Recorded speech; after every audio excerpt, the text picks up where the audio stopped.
Yes. तो जय भीम, जय भारत, नमो बुद्धाय।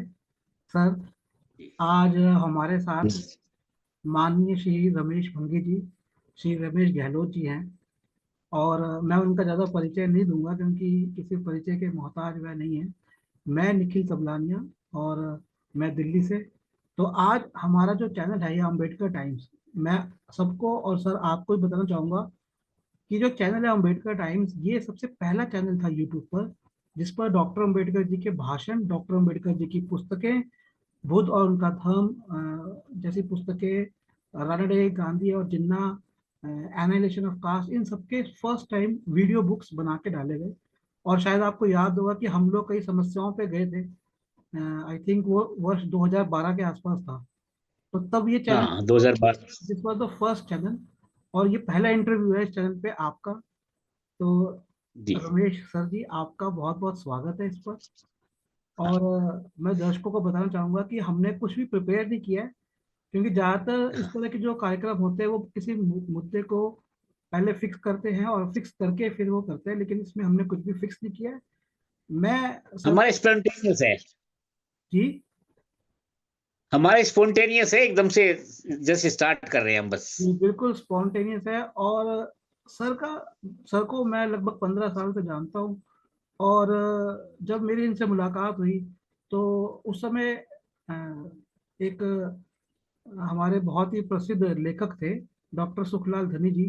तो हम जी उनके जी घर जी। भी गए और हम तीनों ने आपस में बातचीत करी, चर्चा करी। और उस समय एक बगाना कांड हुआ था हरियाणा के अंदर। तो जैसे ही वो उसमें पता लगा कि लोग आए हैं, कि दुख में हैं, तो रमेश सर भागे भागे आए। और मैं सबको बताना चाहूंगा कि उस कांड के अंदर जित 60 दिन तक तो मैंने उसको कवर किया था। और मैं देखता था कि सर लगभग रोज वहां पर जाकर लोगों से मिलते थे, उनकी समस्याओं को मतलब खड़े हो गए थे कि एक इंसान जो समाज के लिए खड़ा हो। और बहुत से लोग ये सोचेंगे कि उनमें लोगों में कोई उसमें खाली दलित वर्ग के लोग नहीं थे या किसी विशेष जाति के लोग नहीं थे। उसमें ओबीसी वर्ग भी थे, उसमें हरियाणा से तो राजपूत वर्ग के कुछ लोग थे, वो भी सपोर्ट के लिए आए थे। तो समाज के लिए सर बिना कोई जाति देखते हुए आगे आए। और बहुत कम लोग थे, और वो उस समय गवर्नमेंट सर्विसेज में थे। और उस क्षेत्र में इतने सारे गवर्नमेंट एम्प्लॉय थे, तो मैं ये सोचता था कि वे लोग आते नहीं है क्योंकि मुख्य जो मुद्दा था वो दलितों का था। लेकिन इतने सारे एम्प्लॉय होके आते नहीं थे, लेकिन सर हमेशा आकर खड़े रहते। तो सर एक बहुत अच्छे विद्वान है, और सर के पास आज की तिथि में अगर मैं कहूँगा कि एक बहुत अच्छा बुक्स का कलेक्शन है, तो वो सर के पास है।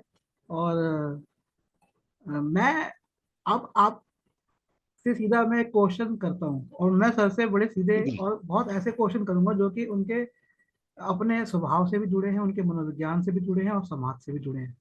तो सर सबसे पहले जो मैं आपसे प्रश्न पूछूंगा, और देखिए हम जो ये प्रश्न कर रहे हैं इसमें खुल के हम कर रहे हैं, और जो भी लोग सुने उसको वो खुलकर सुने, खुलकर समझे। मतलब मैं सर एक बात ये देखता हूँ आपके अंदर कि जितना आपका ज्ञान है, जितनी आपकी नॉलेज है, आप वो निकालते नहीं हो। क्या कारण है? देखिए, इसके पीछे मैं खुद भी नहीं समझ पा रहा हूँ कि इसके पीछे कोई, जैसे एक अंग्रेजी में कॉन्सेप्ट आता है ना, राइटर्स ब्लॉक। जी। तो वो राइटर्स ब्लॉक कुछ इस तरह का लगा हुआ है। वैसे ये आज का नहीं है। जी। ये लगभग 1990 के आसपास से चल रहा है। ओके। और मैं इसे नोट भी कर रहा हूँ। मैं जी। जी। इसे फील भी कर रहा हूँ। जी। लगभग, हाँ, लगभग 90 के आसपास से ये चल रहा है। जी। उससे पहले मेरा लिखना पढ़ना ये सब कुछ इतना वोकल था बहुत ज्यादा। तो मुझे नहीं पता ये राइटर्स ब्लॉक किस तरह से आया।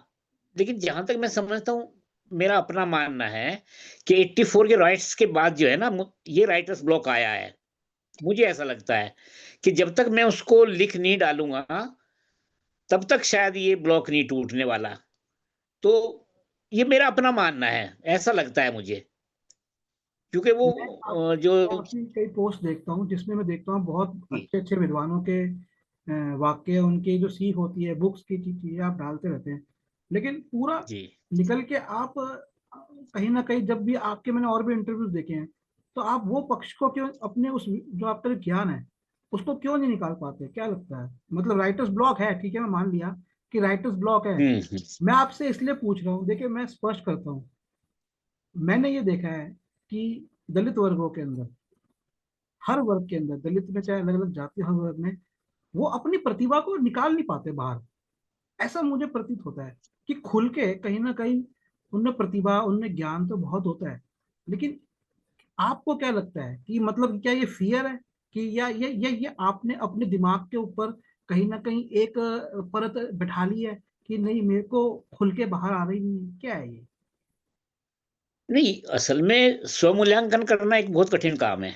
अपना सेल्फ इवैल्यूएशन करना तो बहुत कठिन काम है। लेकिन फिर भी एक मतलब अध्ययनशील होने के नाते मैं अपने आप का अध्ययन करता रहता हूँ, अपना स्वमूल्यांकन करता रहता हूँ। मुझे ऐसा लगता है कि जो हमारे चारों तरफ का जो दबाव है ना, जो हमारी, मेरे ख्याल है हमारे आसपास का वातावरण है, या घरेलू वातावरण भी हो सकता है, या बहुत सारे हमारी, जिन्हें हम जिम्मेदारियां भी कह सकते हैं, या थोपी गई या फिर ओढ़ी गई जिम्मेदारियां, या बहुत सारी ऐसी चीजें हैं जो हमें उसमें उलझाए रखती है। वास्तव में देखा जाए, मुझे ऐसा लगता है। तो ये भी एक कारण हो सकता है कि जब हम किसी बात पे विचार करने के लिए जो फ्रीडम, जो स्पेस हमें चाहिए, मुझे ऐसा लगता है शायद वो नहीं मिल पाने की वजह से ऐसा हो रहा है। ऐसा बाहर से ऐसा दबाव सा फील होता रहता है, वो बाहर नहीं निकाल पाता। उसके ऊपर ऐसा लगता है कि बाहरी दबाव ज्यादा है, तो शायद वो इसलिए नहीं निकल पा रहा। वो ये मैं भी समझ रहा हूँ इस बात को। और आपने सही नोट किया है कि जो हमें कहना चाहिए वो पूरी तरह से नहीं निकल के आ पाता है इसमें अंदर तो। आपको ऐसा नहीं लगता कि इसमें एक कमी ये भी है कि हमारे जो लोग हैं, सब लोग जो बुद्धिजीवी हैं, या मतलब हमारे मतलब सब भारतीय बुद्धिजीवी हैं जितने भी लोग हैं, उसमें विशेषकर जो दलित वर्ग है, वो आपस में मिलके बातचीत नहीं करता, तो उनको शब्दों की कमी पड़ जाती है मनोवैज्ञानिक रूप से। बिल्कुल, इस बारे में तो मैं 100% सहमत हूँ कि हमारा मिलना कहाँ होता है। हम लोग तो नहीं मिलते, सब लोग अकेले ही अकेले स्वयंभू। हालांकि अपने आप में सब विद्वान है ऐसा नहीं कह सकते हम, वो स्वयंभू नहीं कह सकते उनको। अपने लिए तो मैं कह सकता हूँ। लेकिन ये सही बात है। हम लोग भी, अगर हम लोग गैदरिंग करें, एक दूसरे को एनकरेज करें, तो शायद हमारा हौसला अफजाई होता रहे। तो इस तरह से हो सकता है, बिल्कुल ये होना चाहिए। सोशल ये मीडिया, सही बात कह रहे हैं आप। आज इंटरनेट और सोशल मीडिया के दुनिया के अंदर तो लोगों ने बिल्कुल रिश्तेदारों से मिलना जुलना बंद कर दिया है। तो आपको क्या क्या लगता हम्म। है कि आने वाली जो पीढ़ी है और जो मौजूदा पीढ़ी है, उसको क्या करना चाहिए कि ये कमी दूर हो? भाई, असल में क्या है ये, तो इतना बड़ी प्रॉब्लम है ये, और ये इंटरनेशनल प्रॉब्लम है, पूरी दुनिया में प्रॉब्लम है कि इतना एकाकी बना दिया है और हमें फील नहीं होता। हमें वो जो अकेलापन है, इंटरनेट तो इसमें मेन रोल अदा कर रहा है, वो उसी की मेहरबानी से हम लोग एकांतवासी भी हो गए हैं, और उसे मतलब अकेलापन फील नहीं कर पा रहे। अकेले हैं हम, लेकिन अकेलापन फील नहीं करते। तो ये बहुत आगे जाके, ये असल में क्या है, हमारी फ्यूचर में हमारी भाषा कम होती जा रही है। जैसे हमें को इमोजी आ गए, अब जो हमें कमेंट करना है वो हमें एक ऑप्शन आता है, इमोजी से हम काम चला लेते हैं। हमें लिखने के लिए, बोलने के लिए, और एआई जो सपोर्टेड जो हमारे मैसेज वगैरह चीजें आ रही हैं, ये हमारी एक्सप्रेशन को कुंठित कर रहे हैं, कुंद कर दिया इन्होंने। तो हमारी सोचने की शक्ति भी समाप्त हो जाएगी। और फ्यूचर तो इस तरह से तो लगता है कि बहुत खतरनाक है, क्योंकि हम लोग क्या हो जाएंगे, फिजिकली हम काम नहीं कर रहे, और मेंटली हम सोचना छोड़ दिया है हमने। सोचने का मौका ही कहाँ मिल रहा है हमें। हम पूरे कई कई घंटे, हम, मैं अपने बारे में भी कह सकता हूँ कि हम लोग कई कई कई घंटे गुजार देते हैं। तो इन चीजों में हम एंगेज रहने से हमारा जो चिंतन है, जो सोचने का लेवल है, वो तो खत्म हो गया। हमारे ब्रेन का काम है, जैसे मसल पावर है, उसको हेल्दी रहने के लिए हमें वर्जिश करना जरूरी है, ऐसे मेंटल पावर के लिए भी जरूरी है। वो हम कर ही नहीं पाते। अब मेरी किताबें हैं मेरे सामने रखी हुई, कई किताबें हैं, ये कई कई महीने से, सालों से पेंडिंग पड़ी है। ये किताब मेरी छोटी सी किताब है, ये देखिए। ये मैंने ये 95-96 पेज की किताब है, छोटी सी किताब है, और ये मेरी अभी भी पूरी नहीं हुई है। क्या नाम है इसका? मतलब तीन टाइटल? चार 4 महीने से ये किताब मैं पूरी नहीं कर पा रहा हूँ इसको। जी। अभी भी इसके 15-20 पेज पड़े हुए हैं। तो ये जो इस तरह का जो सिस्टम है, ये हम पूरी मानव सभ्यता की, ऐसा नहीं ये हमारे लिए है, पूरी मानव सभ्यता ही खतरे में पड़ गई है। क्योंकि हमारा ना तो हम लोग मेंटल काम कर पा रहे हैं, ना फिजिकल काम कर पा रहे हैं। तो खतरा तो बहुत है, पूरी सभ्यता, मानव सभ्यता के लिए खतरा हो गया ये। आरएसएस ने अभी हाल ही में जो उनकी पुरानी बिल्डिंग थी झंडेवाला में, उसकी जगह पर कई बहुमंजिला बिल्डिंग बनाई है। और उस इमारत में वे अपने पुस्तकालय को और उनकी जो पुस्तकों की सेल है उसको वो बढ़ाना चाहते हैं। तो आरएसएस भी चाहती है कि पढ़े। तो आपको क्या लगता है, जिनको आरएसएस चाहती है पढ़े, और जो डॉक्टर अम्बेडकर जी के अनुयायी हैं, तो डॉक्टर अम्बेडकर जी के अनुयायी क्या पढ़ेंगे? आपको लगता है अगर उनको भी इस तरह की कोई सुविधा मिले तो? देखिए असल में क्या, एक कहावत है कि जब आंधी चलती है तो चूहे के बिल में भी घुसती है। तो ये जो इंटरनेट का जो युग है, जो एआई सपोर्टेड जो हम इंफॉर्मेशन की बौछार हमारे दिमागों पे की जा रही है, वो इंटरनेट की इंफॉर्मेशन की ज्यादा बड़ी बौछार है। और वो इतनी बड़ी शावरिंग की जा रही है, हमारी हैमरिंग की जा रही है इंफॉर्मेशन की, कि उसी से हम संतुष्ट हो जाते हैं, पढ़ने का मौका नहीं मिल पाता। वो भी नहीं पढ़ेंगे, कोई पढ़ने का तो एक क्रेज तो नहीं कह सकते, पढ़ने का मन ही नहीं रहा आजकल। तो ये तो हमें एक अभियान चलाना पड़ेगा, एक सोच समझ के करना पड़ेगा।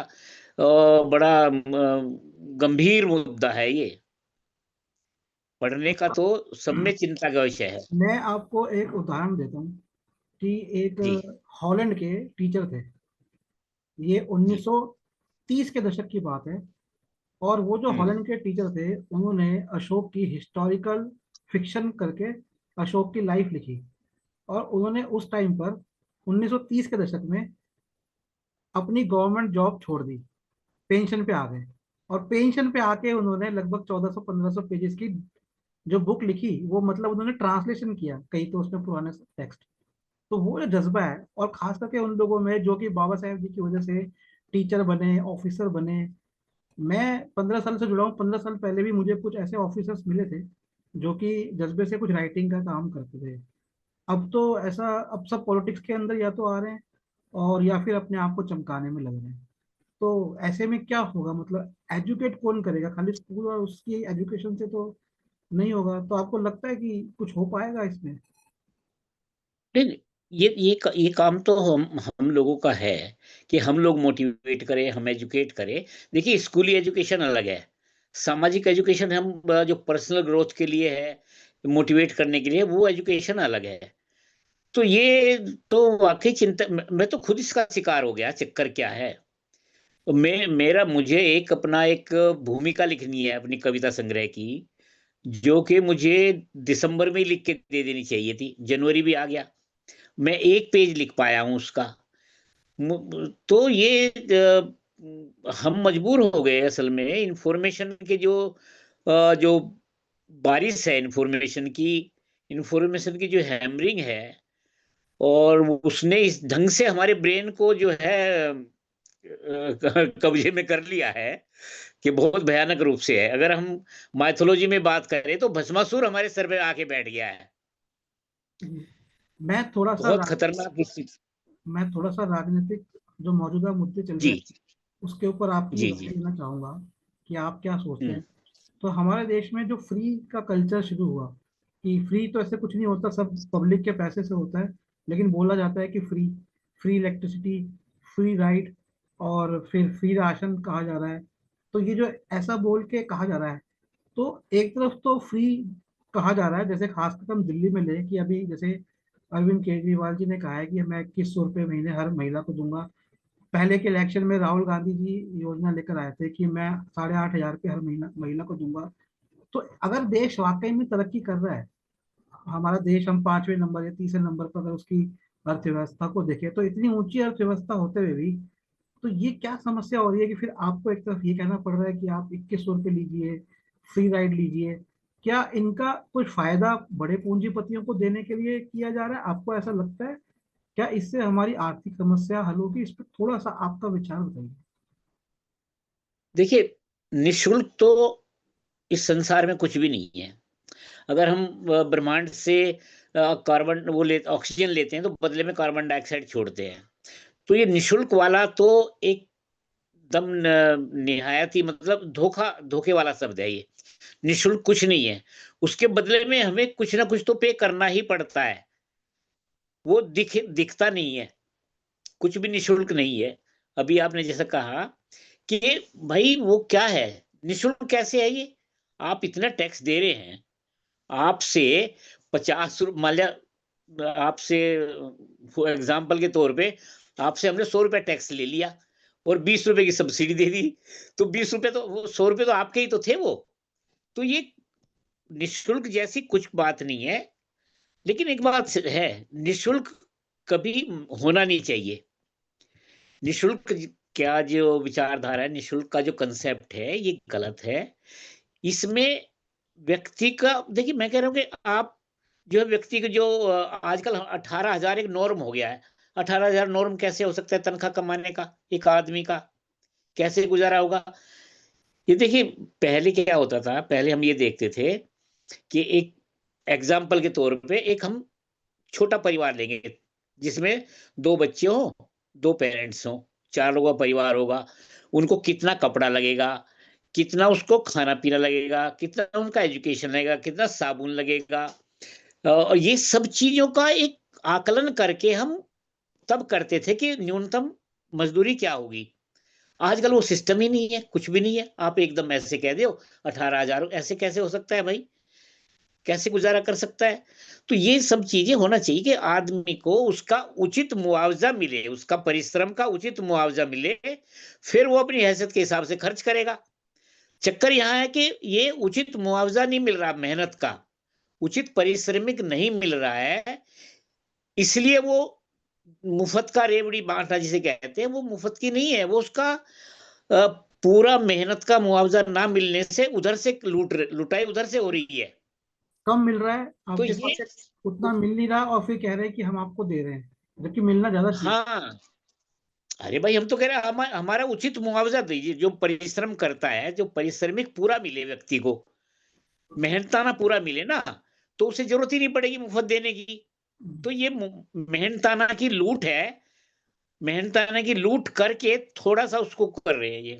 मैं आपसे ना एक थोड़ा सा अंतर्राष्ट्रीय स्तर पर और जो कि भारत से संबंधित है उस पर एक छोटी सी आपकी टिप्पणी लेना चाहूंगा, फिर ये मेरा आखिरी सवाल होगा आज का, हुँ। कि वहां से अफगानिस्तान पाकिस्तान की तरफ आगे बढ़ रहा है। क्या ये भारत के लिए, और भारत ने निवेश किया है अफगानिस्तान में, लेकिन हमने अपने पहले के समय में देखा है कि जब भारत का बंटवारा भी हुआ तब भी अफगानी कश्मीर में घुस गए थे, और अफगान भारत में भी रूल किया है अफगान के लोगों ने। तो पर भारत सरकार कहीं ना कहीं ये एक लोगों में एक जो संदेश जा रहा है कि वो अगर वहां से आगे बढ़ेंगे, तो और उन्होंने भी संदेश भेजा है कि हम यहाँ से कश्मीर की तरफ बढ़े, लेकिन कहीं ना कहीं उनका बढ़ना आगे पाकिस्तान में अगर वो पंजाब तक आ जाते हैं तो क्या वो भारत के लिए खतरा होगा या नहीं होगा? इस पे छोटी सी आपकी टिप्पणी क्या लगती है आपको? देखिए, अफ़गानिस्तान का अलग रिश्ता है भारत के साथ। पाकिस्तान को बीच में से अगर निकाल दें, तो अफ़गानिस्तान के साथ देखिए, भारत में बहुत से शरणार्थी बहुत बड़ी संख्या में भारत सरकार के संरक्षण में रह रहे हैं अभी। बहुत काफ़ी समय से, कई दशकों से। मेरे ख़्याल है ये बहुत पुरानी बात है, शायद आज़ादी के बाद की बात है। बहुत आना इतने जाना लोग था। रह रहे हैं और वो स्थायी है ना?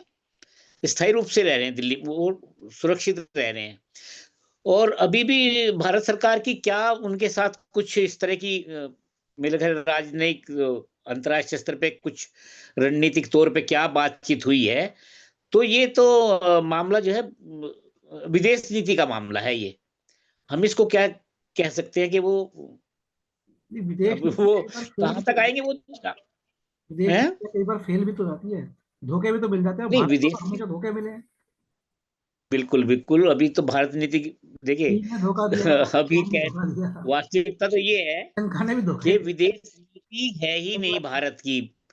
चारों तरफ से जो है ना, बहुत ही मतलब हम सोच रहे हैं यहाँ के पूंजीपति को आगे रख के हम सोच रहे हैं कि हम अफगानिस्तान में जी उनसे फायदा उठाएंगे, लेकिन वो तो रुकने को नाम ही नहीं लेते। तो पाकिस्तान डरा हुआ है, रशिया को उन्होंने भगा दिया, अमेरिका को उन्होंने भगा दिया, तो उनका जो जज्बा है, हाँ। क्योंकि उनके अंदर एक बारबरिक वो शक्ति है, जो प्राचीन शक्ति, आदिम शक्ति है, तो उसका हम हमारे लिए हम्म। क्या खतरा नहीं होगा? पाकिस्तान में तो शक्ति है ही नहीं कुछ। नहीं नहीं, बिल्कुल आपका आपका आकलन सही है, लेकिन इस बारे में मैं खुल के नहीं बोलना चाहता, कल को अगर बोलना चाहता पाकिस्तान असल से में। अफगानिस्तान मिल गए तो क्या होगा भारत का? हाँ हाँ, नहीं नहीं नहीं, इस बारे में मैं चूंकि ऑथेंटिक रूप से कुछ नहीं कहना चाहता, क्योंकि मेरा अध्ययन उस मामले में है नहीं असल में, वास्तव में। चलिए, कोई हाँ, बात नहीं, मुझे बड़ा अच्छा लगा। हमारी, आपको बहुत बहुत हाँ, धन्यवाद। हम विदेश नीति से संबंधित मामला है। और जो बारबेरिक जो बताया है, वो भी एक बात है आपकी, लेकिन उस पे मैं टिप्पणी नहीं करना चाहूंगा। नहीं, कोई बात नहीं, बहुत अच्छा लगा चलिए, आपके साथ इस बहुत मुलाकात। दिन के बाद, हाँ, काफी लंबे अरसे बाद हमने ये किया है। जी। अच्छी तो बात है, बढ़िया है। हम इस तरह से अलग अलग मुद्दों पे कोशिश करेंगे कि रोज तो एक मीटिंग रखें और लोगों तक हाँ हाँ, लेके जाएं। बिल्कुल बिल्कुल, अच्छी बात है, बिल्कुल। ठीक है सर, मैं चलिए, रखता हूँ यहीं पर। Thanks thanks, okay. बात करता हूँ। जय भीम, जय भारत में। ओके, जय भीम, जय भारत, जय संविधान। जय श्री